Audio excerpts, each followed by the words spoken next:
Good evening everyone, this is Rajesh Shariyar and welcome to my YouTube channel that is the rankers academy. आज हम लोग chapter 4 class 12th chemistry chemical kinetics का part 5 करने वाले हैं।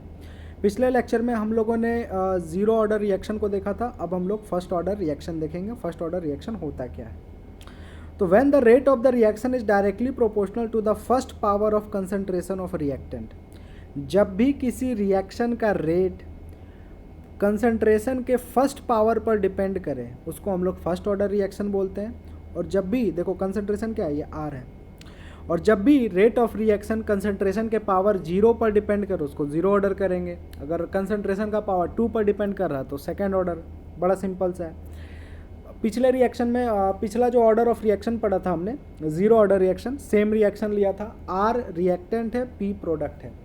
मान के चलते कि कोई ऐसा रिएक्शन है जिसमें आर गिव्स प्रोडक्ट, तो किसी भी रिएक्शन रेट ऑफ रिएक्शन कैसे निकालते हैं? रेट रिएक्शन निकालने का तरीका हम लोगों ने पढ़ रखा है, कैसा होता है। एक मिनट, ब्राइटनेस हटाना पड़ेगा। हाँ, तो हम लोग क्या पढ़ रहे थे? फर्स्ट ऑर्डर रिएक्शन किसको बोलते हैं? जब भी कोई rate of reaction directly proportional हो कंसंट्रेशन के फर्स्ट पावर पर, उसको फर्स्ट ऑर्डर रिएक्शन कहेंगे। कंसिडर अ रिएक्शन जिसमें R gives product. Rate of मतलब आर जो है रेट है, कंसंट्रेशन है, आर कंसंट्रेशन है रिएक्टेंट का और पी कंसंट्रेशन है प्रोडक्ट का। मान के चलते हैं कि कोई ऐसा रिएक्शन दिया हुआ है जिसमें आर गिव्स प्रोडक्ट है, तो according to the first order reaction rate of the reaction is directly proportional to the first power of concentration. तो कंसंट्रेशन आर का पहला पावर, ठीक है। प्रोपोर्शनलिटी को हटाए तो कांस्टेंट आ जाएगा के, आर का पावर 1 आर ही हो जाएगा। और रेट ऑफ द रिएक्शन का फॉर्मूला क्या होता है? चेंज इन कंसंट्रेशन बटा टाइम, मतलब डीसी बटा डी। माइनस में क्यों? क्योंकि ये रिएक्टेंट है, तो कंसंट्रेशन क्या है? आर दे रखा है रिएक्टेंट का, तो आर लिख दिया हमने। अब देखो सेम चीज़ करेंगे, आर को एक तरफ, तो ये जो आर है मल्टीप्लाई में यहाँ पर ला दो डिवाइड में, और ये जो डी टी है क्रॉस मल्टीप्लाई से मल्टीप्लाई होकर के ऊपर चला जाएगा। तो क्या हो जाएगा? ये हो जाएगा माइनस डी आर बटा आर। कंसेप्ट क्या है? आर वाले एक तरफ, बाकी उधर, है ना। तो के डी टी, तो क्या आ गया? माइनस डी आर बटा आर बराबर के डी टी। हमेशा इंटीग्रेट करते हैं क्योंकि डी एक्स है, हमको एक्स का वैल्यू लाना है, तो उसको इंटीग्रेट कर दो, ठीक है। तो देखो इंटीग्रेटिंग बोथ द साइड्स, हमने क्या कर दिया? दोनों तरफ इंटीग्रेशन का साइन लगा दिया। ये माइनस वाला भिड़ा करके इधर लगा दिया ना, तो माइनस के डी टी का इंटीग्रेशन हो गया। अब देखो समझो, हम लोगों ने पढ़ रखा है कि log x का डिफ्रेंसिएशन 1/x होता है। क्लियर है? 1/x होता है ना। तो 1/x का इंटीग्रेशन क्या होगा? ln x होगा। क्या होगा? ln x, मतलब नेचुरल log x होता है, ये याद रखना। 1/x का इंटीग्रेशन जस्ट उल्टा, log x का डिफ्रेंसिएशन, अच्छे से लिख देता हूँ, log x का डिफ्रेंसिएशन कितना होता है? 1/x होता है। तो 1 ये डिफ्रेंसिएशन है, यानी d/dx है, ठीक है। तो इसका इंटीग्रेशन क्या होगा? जस्ट उल्टा, log ना लिख करके ln लिखना है ना। ln और log में बस थोड़ा सा अंतर है, वो देखेंगे आगे क्या अंतर होता है। ln मतलब होता है नेचुरल log, और log का मतलब नॉर्मल, जिसका बेस 10 होता है। आगे तुमको बस 2 मिनट में पता चल जाएगा दोनों में क्या अंतर होता है। हाँ, तो हमने क्या किया? इसका इंटीग्रेशन, अब देखो r है ना, r को x मानो, और ये dx है, मतलब dx/x का इंटीग्रेशन कुछ नहीं तो 1 है, तो 1/x का इंटीग्रेशन क्या हो जाएगा? ln x हो जाएगा, है ना। लेकिन यहाँ x की जगह क्या r है, तो हम इसको ln लिखेंगे r, ठीक है। तो उसका इंटीग्रेशन क्या हो गया? dr/r का ln r। माइनस को तो बाहर छोड़ दिया। k dt का इंटीग्रेशन t पहले स्टेप में ही पढ़ चुके हैं पिछला डेरिवेशन में, और प्लस i लगाते हैं, जहाँ पर i को क्या बोलते हैं? Constant of integration. फिर हम लोग i का वैल्यू निकालते हैं ना, कैसे? टाइम बराबर 0 पुट करके, है ना। तो हम लोग i का वैल्यू निकाल रहे हैं जब टाइम बराबर क्या है? 0 है। तो t के जगह 0 पुट कर दो, तो k इंटू 0 0 हो जाएगा, ln r बराबर i हो जाएगा, ये तो 0 हो गया। हम लोगों ने पिछला लेक्चर में भी यही किया था। जब टाइम बराबर 0 होता है तो r को हम लोग r0 लिखते हैं। क्या लिखते हैं? r0। वही चीज़ हमने लिखा, i इज इक्वल टू क्या? ये तो पूरा 0 हो गया, ln r की जगह हम लोग क्या लिखेंगे? r0। r0 का मतलब होता है रिएक्टेंट का कंसंट्रेशन एट 0 टाइम। नॉट का मतलब वो 0 है ना, मतलब जब रिएक्शन शुरू नहीं हुआ है तब क्या था, ठीक है। तो i का वैल्यू कितना आ गया? ln r0 आ गया। i का वैल्यू ln r0 पुट कर दो कहाँ पर? रिएक्शन नंबर, इक्वेशन नंबर 1 में। सेम चीज़ कर रहे हैं जैसा पहले डेरिवेशन किया था। तो क्या हो जाएगा? ln r बराबर माइनस के टी प्लस आई की जगह क्या हो जाएगा? ln r0 हो जाएगा, है ना। पुट कर दिया। इस माइनस के टी को इधर ले आओ और इसको इधर एल एन को एक तरफ कर दो, ठीक है। तो ये माइनस के टी इधर आकर के क्या हो जाएगा, के टी हो जाएगा, एल एन आर नोट, और ये एल एन आर इधर जा कर के माइनस एल एन आर हो जाएगा। क्लियर है, ठीक है। जैसा लॉग में होता है वैसा ही नेचुरल लॉग में होता है। हम लोगों ने पढ़ा है कि लॉग में जब भी दो नंबर माइनस में रहता है तो वो डिवाइड में हो जाता है, प्लस में रहता है तो मल्टीप्लाई में हो जाता है। तो एल एन तो कॉमन है, आर नोट माइनस आर क्या बन जाएगा, आर नोट बटा आर, क्योंकि हम लोगों ने बहुत पहले ही पढ़ चुका है लॉग का ये प्रॉपर्टी होता है, चाहे वो नेचुरल लॉग हो एल एन वाला या एल ओ जी वाला लॉग हो, दोनों का यही प्रॉपर्टी है कि माइनस रहा तो डिवाइड और प्लस रहा तो मल्टीप्लाई, तो डिवाइड हो गया, ठीक है। तो के टी हमको के लाना है, क्या लाना है, के, तो टी जो है वो नीचे आ जाएगा, तो क्या आ गया, k is equal to 1/t l n, l n का मतलब लिख देते हैं नेचुरल लॉग होता है, नेचुरल लॉग कहते हैं इसको, ठीक है, नॉर्मल लॉग नहीं, नेचुरल लॉग, ठीक है। तो k इज इक्वल टू क्या आ गया, 1/t l n R naught बटा आर। अब ध्यान रखो एल एन को, नेचुरल लॉग को अगर नॉर्मल लॉग में चेंज करेंगे तो उसके लिए क्या करना पड़ता है, 2.303 से मल्टीप्लाई करना पड़ता है, यही डिफरेंस है, समझ जाओ। देखो एल एन मतलब नेचुरल लॉग और लॉग का मतलब बेस 10 का लॉग है ना, बेस 10 इसका मतलब जानना जरूरत नहीं है, बस ये जानो कि जब भी एल एन आ जाए उसको तुमको बेस 10 वाला लॉग में, मतलब नॉर्मल वाला लॉग में चेंज करना है तो किससे मल्टीप्लाई करोगे, 2.303, मतलब हम ln के जगह क्या पुट करेंगे, 2.303 इंटू लॉग, है ना, कर दो। k is equal to 1/t ln के जगह क्या पुट कर दिया, 2.303 लॉग आर नोट बटा आर। यही डेरिवेशन है किसका, रेट कांस्टेंट का। k क्या है, रेट कांस्टेंट, t टाइम है, आर नोट क्या है, इनिशियल कंसंट्रेशन है, आर क्या, फाइनल कंसंट्रेशन, यहाँ ब्रैकेट दे देना, ठीक है। This is the expression for the rate constant of the first order reaction. कैसे आया फिर हम लोग देख लेते हैं। हम लोगों ने सेम चीज़ किया था, यहाँ बता देते हैं। Reactant R gives product. First order reaction के लिए जो रेट ऑफ द रिएक्शन होता है, आर ओ आर लिख देता हूँ मैं, है ना, शॉर्ट में यहाँ जगह नहीं है। Rate of reaction R or R is directly proportional to concentration, कौन होता है, जो लेफ्ट में रहता है, उसका पावर 1। अच्छा, रेट ऑफ रिएक्शन को हम लोग क्या कहते हैं, minus of change in concentration बटा टाइम कहते हैं, है ना। प्रोपोर्शनल को हटा के के लगाएंगे, इनटू आर करेंगे, आर आर एक तरफ और के डी टी एक तरफ, क्रॉस मल्टीप्लाई करके, तो क्या हो जाएगा, माइनस ऑफ डी आर बटा आर आ जाएगा और इधर के डी टी आ जाएगा, है ना। ये वाला माइनस को इधर भेज दो, यहाँ लगा दिया, ठीक है। इंटीग्रेटिंग बोथ द साइड कर दो, कर दिया। सर डी आर बटा आर का इंटीग्रेशन होता था एल एन आर, ठीक है, और माइनस ऑफ के टी प्लस डी टी का टी हो गया और आई लिखते थे। आई का वैल्यू कैसे निकालते थे, जब टाइम का वैल्यू 0 पुट करते हैं, तो आई का वैल्यू निकालते हैं टाइम का वैल्यू 0 पुट करके, तो आई बराबर क्या आ गया, एल एन आर के जगह आर नोट लिख देंगे और इसी को फर्स्ट इक्वेशन में हम लोग पुट कर देते थे, है ना। तो आई का वैल्यू क्या आता था, एल एन आर नोट आता था और इसको कहाँ पुट करते थे, फर्स्ट इक्वेशन। और फर्स्ट इक्वेशन क्या आ रखा था हमारा, फर्स्ट इक्वेशन आ रखा था, ये देखो यहाँ पर फर्स्ट इक्वेशन ये आ रखा था, आई के जगह क्या पुट कर देंगे, एल एन आर नोट। तो putting I is equal to l n R naught in the equation 1, तो एल एन आर बराबर minus k t plus I के जगह क्या पुट करेंगे, l n R naught put करेंगे, एल एन एक तरफ और के टी माइनस वाले को प्लस कर देंगे, तो के टी को इधर ले आया तो प्लस में हो गया, एल एन आर नोट यहीं था, इसको इधर ले आया तो माइनस हो गया। हम लोगों को पता है कि जब भी दो एल एन माइनस में रहता है तो वो डिवाइड में हो जाता है, तो आर नोट बटा आर हो गया। हमको के चाहिए तो टी मल्टीप्लाई में है तो इधर आके डिवाइड हो गया, 1 बटा टी हो गया। अब एल एन नहीं चाहिए हमें, नेचुरल लॉग नहीं चाहिए, नॉर्मल वाला चाहिए, तो एल एन के जगह हम लोग क्या लिखते हैं, एल एन के जगह 2.303 लॉग लिखते हैं, तो एल एन को हटा करके 2.303 लॉग, एल एन एक्स है तो लॉग एक्स है ना, एक्स मत लिखना। ये कहने का मतलब है कि एल एन के साथ जो भी है उसमें 2.303 लॉग और वो नंबर हो जाता है, तो यहाँ तो कुछ नहीं है, तो मतलब एल एन के जगह 2.303 लॉग लिख देंगे, आर नोट बटा आर, यही हो गया आपका डेरिवेशन। क्लियर है। अब देखो हाफ लाइफ, हम लोगों ने पढ़ रखा है पिछले ही लेक्चर का डेरिवेशन में। हाफ लाइफ का मतलब क्या होता है, किसी भी रिएक्शन को हाफ कंप्लीट होने में कितना टाइम लगेगा, ये तो मोटे तौर पर लमसम यही हम लोग बोलते हैं, है ना। अब मैथमेटिकली क्या बोलते हैं, कितना टाइम लगेगा फाइनल कंसंट्रेशन को इनिशियल कंसंट्रेशन का हाफ होने में, मतलब कितना टाइम लगेगा आर को आर नोट बटा 2 बनने में, उसी को हम लोग क्या बोलते हैं, हाफ लाइफ बोलते हैं, क्योंकि आर नोट क्या है, इनिशियल कंसंट्रेशन है। तो हाफ लाइफ में टी के जगह क्या लिखते हैं, टी हाफ लिखते हैं, और जो आर होता है फाइनल कंसंट्रेशन वो हो जाता है आर नोट बटा टू। पुट कर दो, जहाँ टी है वहाँ टी का पावर टी 1/2 बन जाएगा, 1/k सेम रहेगा, आर नोट तो सेम रहेगा, आर के जगह आर नोट बटा टू यूज़ करेंगे। ठीक है, अब देखो बच्चे, क्या आर नोट कैंसिल हो रहा है? हाँ सर कैंसिल हो रहा है। और ये जो टू है डिवाइड में ये ऊपर चला जाएगा, हाँ, तो हाफ लाइफ यानी टी हाफ क्या आ जाएगा, 1/k into 2.303 into log to पर चला जाएगा, तो log 2।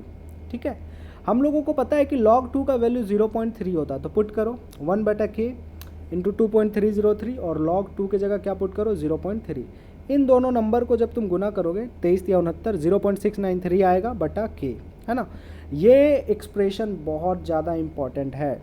आपको यहाँ से क्या पता चला, half life for first order reaction क्या होता है, 0.693 बटा के, और half life for zero order reaction क्या आया था, वो आया था शायद आर नोट बटा 2k, है ना, यही आया था। ठीक है, तो यहाँ से क्या पता चल रहा है कि जो फर्स्ट ऑर्डर का हाफ लाइफ है वो इनिशियल कंसंट्रेशन पर डिपेंड नहीं कर रहा। देखो आर का कोई भी एक्सप्रेशन है, आर का कोई वर्ड यूज हुआ है इसमें, नहीं, मतलब zero order reaction initial concentration पे डिपेंड करता है, हाँ डायरेक्टली प्रोपोर्शनल है, लेकिन फर्स्ट ऑर्डर रिएक्शन में इनिशियल कंसंट्रेशन का कोई भी टर्म नहीं आता है।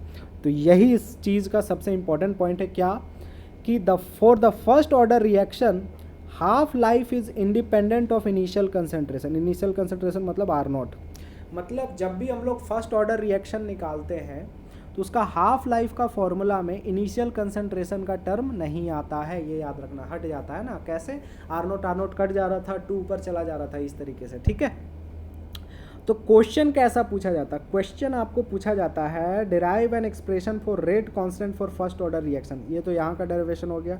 Derive an expression for half life, तो पूरा शुरू से ऊपर तक पूरा करोगे, ये पूरा डिराइव करोगे, उसके बाद ये वाला सारा चीज़ लिखोगे, है ना, ये वाला, ये भी हो गया।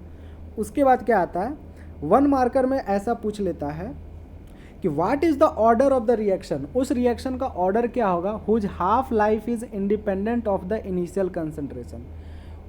वो कौन सा रिएक्शन का ऑर्डर होता है, उस रिएक्शन का ऑर्डर क्या होगा जिसका हाफ लाइफ इनिशियल कंसंट्रेशन पर डिपेंड नहीं करता, इंडिपेंडेंट होता। तो आप याद रख लेना, फर्स्ट ऑर्डर रिएक्शन के लिए ऐसा होता है। ठीक है, दूसरा इंपॉर्टेंट क्या चीज़ है, ग्राफ, है ना, ये जेई में पूछा गया है, आज तक सीबीएसई में भी नहीं पूछा और जैक में भी नहीं पूछा है। मैंने बस ऐसे ही रेफरेंस के लिए, समझाने के लिए ले लिया हूँ क्या, कि हाफ लाइफ जो होता है फर्स्ट ऑर्डर रिएक्शन का वो इनिशियल कंसंट्रेशन पर डिपेंड नहीं करता, मतलब कांस्टेंट है, उससे कोई मतलब नहीं है, तो ये उसका ग्राफ बनता है। ठीक है, हाँ, सी नंबर का ग्राफ और डी नंबर का ग्राफ काफ़ी इंपॉर्टेंट है, ये आपको सीबीएसई में बहुत बार पूछा गया। देखो पूछा क्या है, दो ही ऑर्डर ऑफ रिएक्शन आपको पढ़ना है क्लास 12th में, एक zero order reaction, first order reaction, दोनों का आप डेरिवेशन कर लो के का, दोनों का आप डेरिवेशन कर लो हाफ लाइफ का, दोनों का ग्राफ बना लो, काम खत्म, जीरो ऑर्डर रिएक्शन भी फर्स्ट ऑर्डर रिएक्शन भी। तो ग्राफ अब देखते हैं, ये ग्राफ ln r और t बहुत पूछा जाता है। क्यों, देखो हमने क्या ला रखा है, हमने ला रखा था कि t बराबर 1/k into 2.303 log r note बटा r। ठीक है, यही ला रखा था। तो ये ln r वाला पूछ रहा है, ln r वाला, है ना, तो ln r वाला और t वाला का ग्राफ कैसा बनेगा, ln r वाला हमको एक्सप्रेशन चाहिए होगा, तो ln r वाला एक्सप्रेशन देख लेते हैं, क्या है ये देख लो, ये KT बराबर ln r नोट बटा r, क्योंकि यहाँ पर ln है ना, तो हम लिख देते हैं यही वाला एक्सप्रेशन और उसका ग्राफ बनाते हैं। तो देखो KT बराबर क्या है, ln r नोट बटा r। हमको किसके किसके बीच में ग्राफ बनाना है, ये देखो ln r, मतलब ln r जो है ये y एक्सिस में रहेगा, कहाँ रहेगा बच्चों, y एक्सिस में, और t का मतलब क्या है, x एक्सिस, मतलब जहाँ ln r आएगा वो y का जगह वैल्यू पुट कर देंगे और t के जगह x लेंगे। तो इसको थोड़ा पहले सॉल्व करते हैं।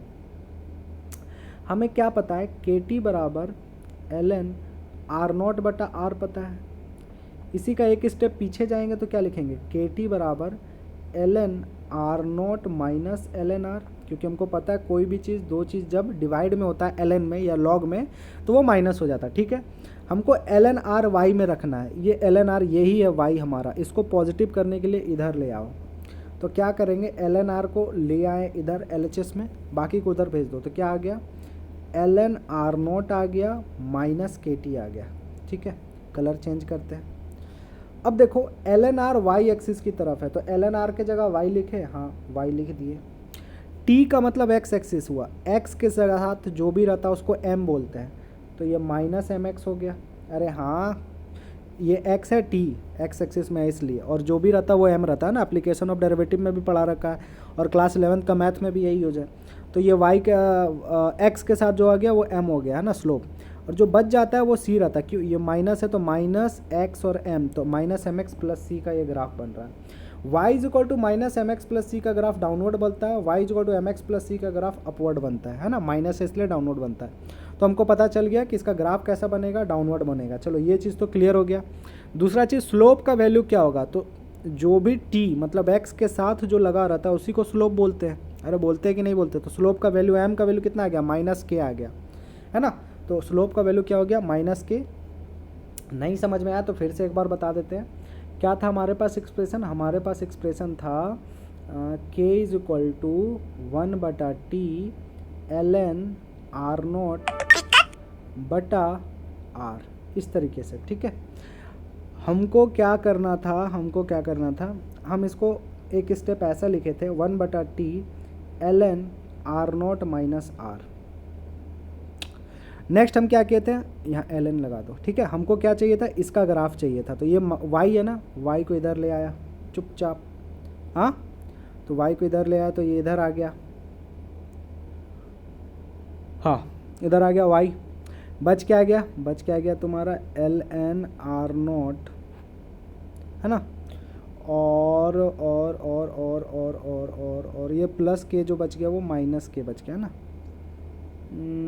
के टी से मल्टीप्लाई कर दो तो के टी हो जाएगा।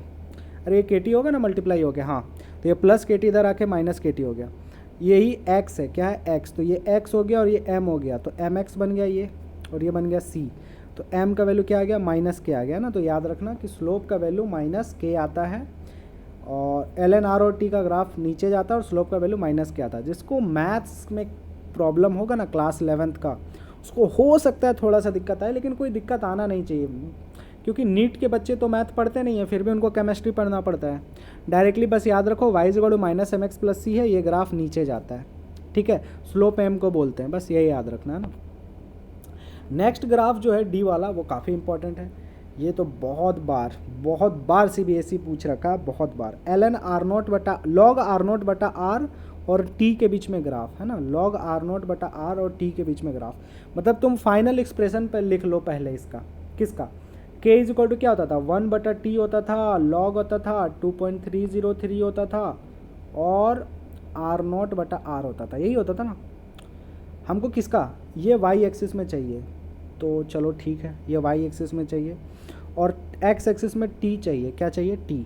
तो हम क्या करते हैं, इसको kt इस तरीके से लिख देते हैं, kt इज इक्वल टू अरे 2.303 मैंने गलती, ये आगे लिखाएगा 2.303, ठीक है, और लॉग के साथ ये रहेगा ना, अच्छे से लिख देता हूँ, k is equal to 1/t into 2.303 into log R naught बटा आर। ठीक है, कलर चेंज, हमको क्या करना है, इसके भी ग्राफ है, ये y एक्सिस में, तो ये पूरा के जगह y लिख दें, ठीक है सर, और टाइम t के जगह x लिख दें, ठीक है सर। तो ये क्या हो गया, y, ये इसको इसके मल्टीप्लाई कर दो तो kx बराबर y इंटू 2.303 आ गया। ठीक है, हमको सिर्फ y यहाँ चाहिए होता है, इसको डिवाइड में डाल दो तो kx बटा 2.303 बराबर y आ जाएगा, हाँ सर। तो ये y हो गया और ये x हो गया, x के अलावा जो बच जाता है उसको m बोलते हैं ना, x के साथ जो लगा रहता है m। तो ये ग्राफ कैसा बन गया, y is equal to M x, c है कुछ नहीं, कांस्टेंट कुछ भी नहीं है। तो जब भी y is equal to M x रहे, जब भी ध्यान रखना कि y is equal to M x रहे तो ग्राफ ओरिजिन से शुरू होगा, और जब भी graph y is equal to M X plus C रहे, मतलब ये c होता है, यहाँ से ऊपर से थोड़ा शुरू होता है, ठीक है। तो इसका ग्राफ कहाँ से शुरू होगा, ओरिजिन से। और ये ग्राफ किसकी तरह था, y is equal to M x था, y की जगह हमने क्या लिख रखा था, y की जगह हमने लिख रखा था लॉग आर नोट बटा आर। x t के साथ क्या लगा हुआ था, t के साथ लगा हुआ था k बटा 2.303, है ना। तो x के साथ जो भी लगा रहता है वही स्लोप होता है। सर फिर से नहीं समझ में आया, देखो लास्ट बार बता रहा हूँ, ध्यान से समझना है ना, ध्यान से। हमारे पास एक्सप्रेशन क्या था, हमारे पास एक्सप्रेशन था k is equal to 1/t into 2.303 into log R0/r। ध्यान से देखो, जिसका भी ग्राफ बनाना रहता है ना, जिसका भी ग्राफ बनाना रहता है उसमें पहले y चुन लो और x। हम ग्राफ किसका बना रहे हैं, log R0/r। log R0/r के जगह क्या पुट करेंगे, y। t मतलब टाइम, t के जगह क्या पुट करेंगे, x। तो ये क्या हो गया, kx हो गया, क्रॉस मल्टीप्लाई हो गया, ठीक है, बराबर 2.303 इंटू वाई। हमको सिर्फ y चाहिए होता है, तो ये डिवाइड में आ जाएगा, तो क्या हो जाएगा k/2.303 इंटू एक्स बराबर y।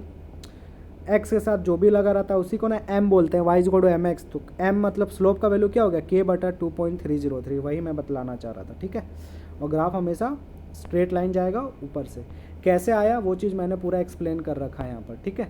नेक्स्ट है examples of first order reaction. Zero order reaction का हमने एग्जाम्पल क्या बताया था, डिकम्पोजिशन ऑफ हाइड्रोजन आयोडाइड, ठीक है। और एक क्या था, शायद और एक क्या बताया था, हाँ, डिकम्पोजिशन ऑफ सिल्वर आयोडाइड, ठीक है। तो ये दोनों जो, और एक डिकम्पोजिशन ऑफ अमोनिया भी बता रखा था। ये तीन का डिकम्पोजिशन एक प्लेटिनम सरफेस पे था और एक कोई सरफेस पे था, याद रखना। कैटलिस्ट का भी पूछा जाता है ना, पूरा लिखना है, नहीं तो आंसर थोड़ा सा माइनस में आपको मतलब कुछ नंबर काट लेता है। जैसे decomposition of ammonia on hot platinum surface, decomposition of hydrogen iodide on gold का सरफेस, है ना, या सिल्वर का सरफेस, तो ये याद रखना। फर्स्ट ऑर्डर रिएक्शन का क्या एग्जाम्पल है, जितना भी रेडियो एक्टिव रिएक्शन होता है। रेडियो एक्टिव रिएक्शन किसको बोलते हैं, nuclear fission, nuclear fusion. Class 10th का आप लोगों ने साइंस पढ़ रखा होगा। क्लास 10th का साइंस में आपको फिजिक्स में लास्ट में चैप्टर दिया हुआ था, नेचुरल सोर्सेज ऑफ एनर्जी में एक न्यूक्लियर फिजन और एक न्यूक्लियर फ्यूज़न, है ना। या अभी तो आप लोगों ने क्लास 11-12 पढ़ ली है, तो ये शायद फिजिक्स का भी क्लास 12th में है आपका, है ना। एटम्स एंड न्यूक्लियाई करके चैप्टर है, या मॉडर्न फिजिक्स में आता है, उसमें आपको पढ़ना है। तो जितने भी रेडियो एक्टिव रिएक्शन होते हैं, चाहे वो नेचुरल हो चाहे वो आर्टिफिशियल हो, वो सारे रिएक्शन फर्स्ट ऑर्डर रिएक्शन होता है, ठीक है। और दूसरा डिकम्पोजिशन ऑफ नाइट्रोजन पेंटॉक्साइड और नाइट्रस ऑक्साइड, दो, है ना, ये याद रखना। जीरो ऑर्डर रिएक्शन में दो क्या था, decomposition of ammonia, decomposition of silver iodide और हाइड्रोजन आयोडाइड, ठीक है। इसमें क्या याद रखना, जितना भी रेडियो एक्टिव रिएक्शन है, जैसे न्यूक्लियर फ्यूजन, है ना, हाइड्रोजन हाइड्रोजन मिलके हीलियम बन गया, या न्यूक्लियर फ्यूजन बेरियम और क्रिप्टन मिलके प्लूटोनियम बना लिया, या यूरेनियम के साथ कुछ करके, है ना, कुछ भी बना लिया। तो समझ लो कोई भी न्यूक्लियर रिएक्शन, कोई भी radio active reaction first order reaction होता है। और दो क्या याद रखना, डिकम्पोजिशन ऑफ नाइट्रस पेंटॉक्साइड और एक नाइट्रस ऑक्साइड, है ना, ये एग्जाम्पल होता है आपका फर्स्ट ऑर्डर रिएक्शन का। नेक्स्ट आते हैं हम लोग सूडो फर्स्ट ऑर्डर रिएक्शन। आप लोगों ने क्लास 11th में chapter 3 force and laws of motion, Newton's laws of motion में पढ़ा होगा सूडो फोर्स। सूडो का मतलब क्या होता है, छिपा हुआ। सूडो का मतलब क्या होता है, छिपा हुआ। वैसा रिएक्शन जो देखने में तो फर्स्ट ऑर्डर नहीं लगता है, मतलब लेकिन एक्चुअली फर्स्ट ऑर्डर है।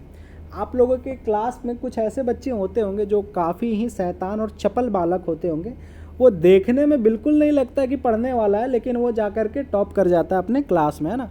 तो ऐसे चपल बालक को सूडो बालक बोलते हैं, सूडो इंटेलिजेंट बॉय।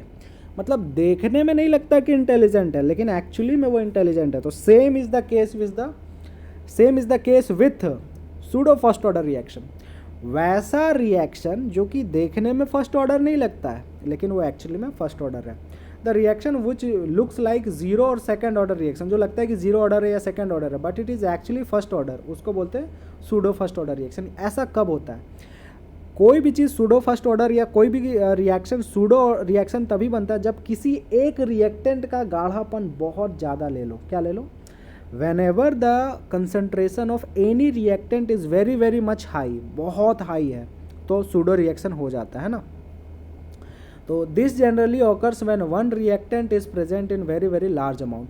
एग्जाम्पल बहुत इंपॉर्टेंट है, देखो सीबीएसई में बहुत बार पूछा गया pseudo first order reaction, what is pseudo first order reaction, give any example of each, या गिव एनी टू एग्जाम्पल, या give any one example of pseudo first order reaction. तो सूडो फर्स्ट ऑर्डर रिएक्शन में ध्यान रखना पानी का होना लगभग सबसे ज़्यादा माना जाता है, क्योंकि पानी का कंसंट्रेशन बहुत माने खूब हम लोग क्या करते हैं, कोई भी रिएक्शन करने से पहले खूब उसको डाइल्यूशन कर देते हैं, खूब पानी डाल देते हैं, तो पानी का कंसंट्रेशन बहुत ज़्यादा हो जाता है। वैसा रिएक्शन जिसमें किसी भी एक चीज़ का कंसंट्रेशन बहुत हाई हो जाए तो वो क्या हो जाता है, सूडो हो जाता है। तो देखो दो एग्जाम्पल है, दोनों में पानी का role. Hydrolysis of ethyl acetate, आपसे उल्टा भी पूछा जा सकता है कि इनमें से ये जो रिएक्शन दे दिया आपको, बोल दिया डिकम्पोजिशन ऑफ अमोनिया, कौन सा ऑर्डर रिएक्शन है sir, zero order. Radio active reaction कौन सा ऑर्डर है सर, फर्स्ट ऑर्डर।